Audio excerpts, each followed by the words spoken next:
Hi, my name is Mitch Gambert. I'm one of the owners at Mel Gambert Custom Shirt Makers here in Newark, New Jersey. This business was founded by my grandfather in 1933.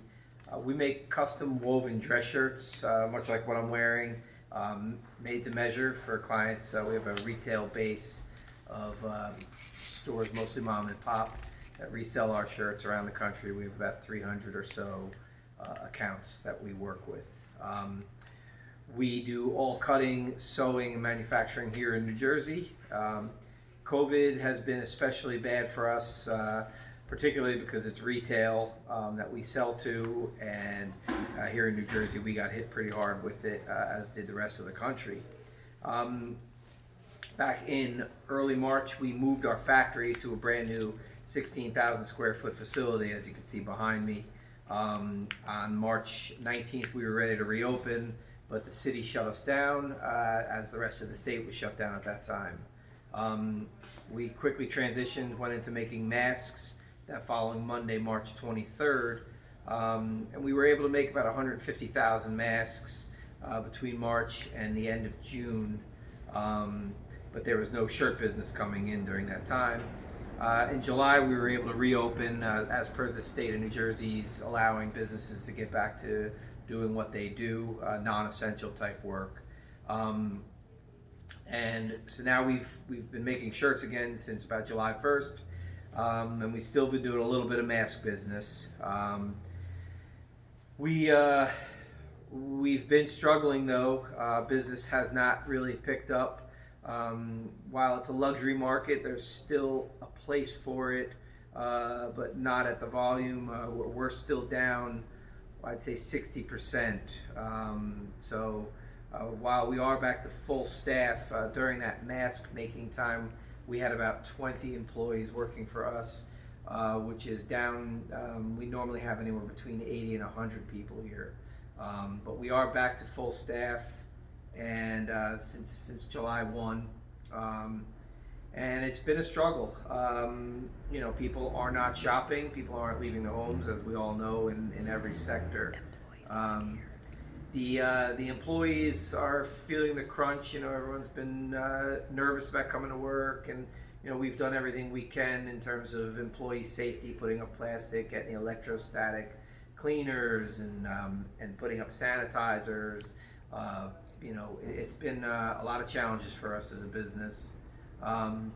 That being said, the Barstool Fund would be really helpful for us. We are definitely not doing the business. We're down, as I said, about 60% in terms of our production.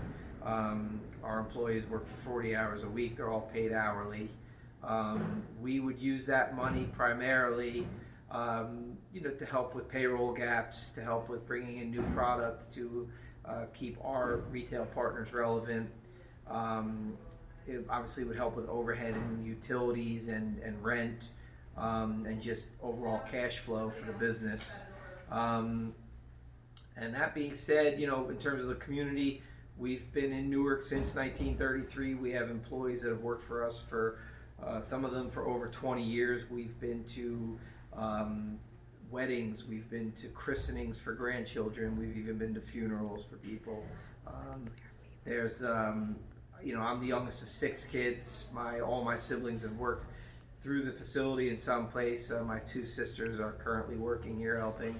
My father, Mel, and my mother, Lorraine, are here every day since probably May. They're taking their chances at their ages, coming in every day to work just to make sure we can keep the doors open.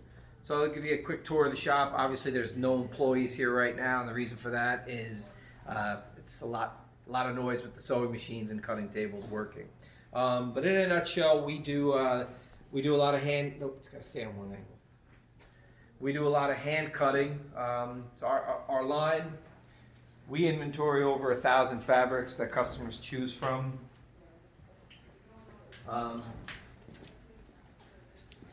So an order is select. A customer comes in, they get measured, they pick out how they want the shirt to look. Then they pick out fabrics from a swatch collection that we present to the dealers that they sell. Then the orders go through our cutting room. Then from our cutting room, it goes into our sewing floor.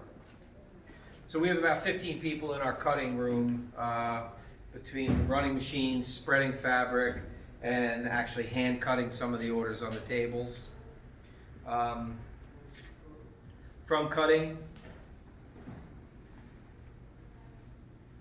orders get staged, and this is, you know, a two-person job right here, people just checking orders before they go into production. And then there's various stages in the sewing floor where people, you know, collars and cuffs get fused, monogramming, and then the different sewing operations, making collars, making the cuffs, making sleeves, making fronts, adding the labels to the shirts. So we have about 40 sewing machine operators that run in our facility. We have trimmers and checkers and pressers. So it really runs the gamut of people in the shop. We do custom monograms, you know, so people like to have their logos or their custom signatures. So there's a lot of little tricks to what people can do with the shirts.